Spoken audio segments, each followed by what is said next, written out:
The whole formula is act on your highest passion every moment that you can to the best of your ability, taking it as far as you can possibly take it until you can take it no further, with absolutely, here it comes, zero expectation for what the outcome should be.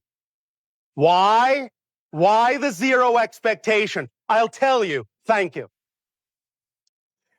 You have basically, being a physical being, split yourself into two main components, a physical mind and a higher mind that is non-physical. You need to work together.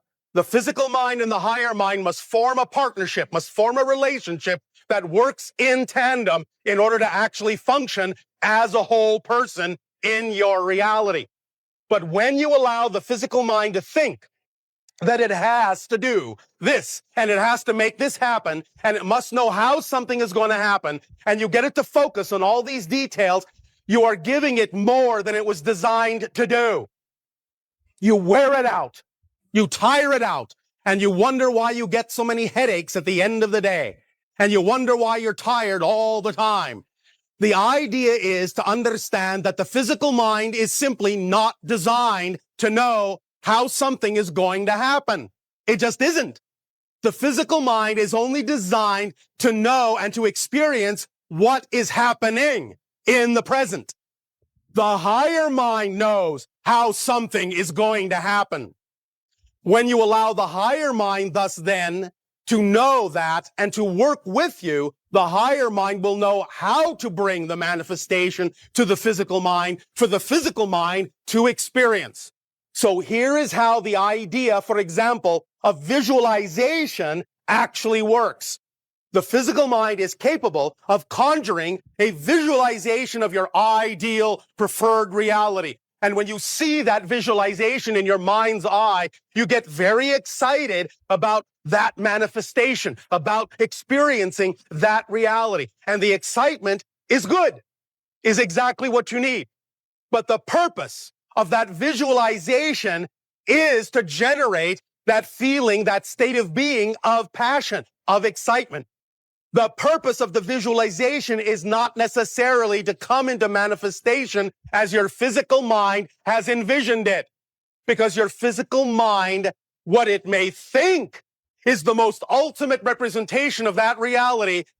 What it may think is the absolute top. What it may think is the absolute ceiling. To the higher mind is just the floor, just the beginning of what could manifest.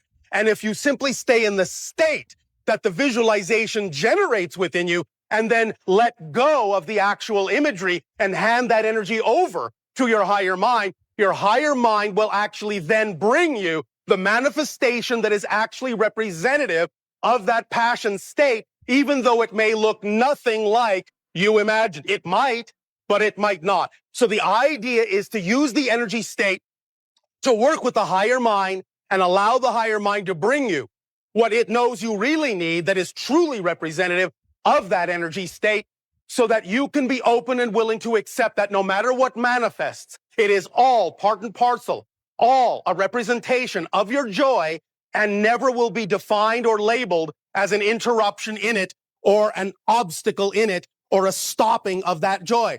Because your physical reality, as we said, is only a mirror.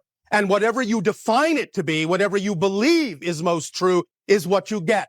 So it's very important to pay attention to those beliefs and those definitions, for it is those and only those that create your physical reality experience. Because nothing in physical reality has built-in meaning. Nothing has automatic meaning. Everything is fundamentally without built-in meaning. The greatest gift, and I know this sounds strange in your language, the greatest gift creation has given to all of you is that life is fundamentally meaningless. That means it has no built-in meaning. What that also means is you were designed to give it the meaning you prefer to give it, and the meaning you give it will utterly determine how you experience it, no matter how the situation looks. Because every situation is neutral and can serve double duty and can allow you to experience a positive or a negative effect in your life. It isn't how the situation looks that makes the difference. It's how you respond to the situation that makes the difference in terms of the effect that you experience. So let go of the idea that the outer world needs to change in order for you to know that you have changed. Just make the change within yourself, know that you have changed, behave as if you have changed, and then you will prove to creation that you have changed because you will be responding differently to the outer reflection, even if the outer reflection stays the same.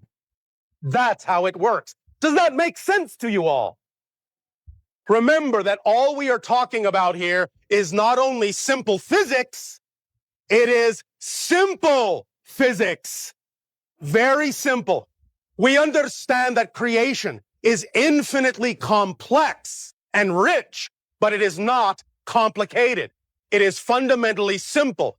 Were it not fundamentally simple, it could not be infinite.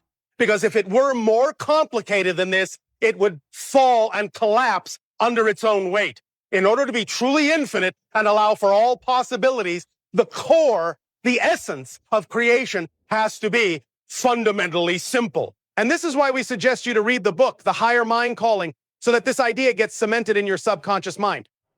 Do you all understand? Thank you.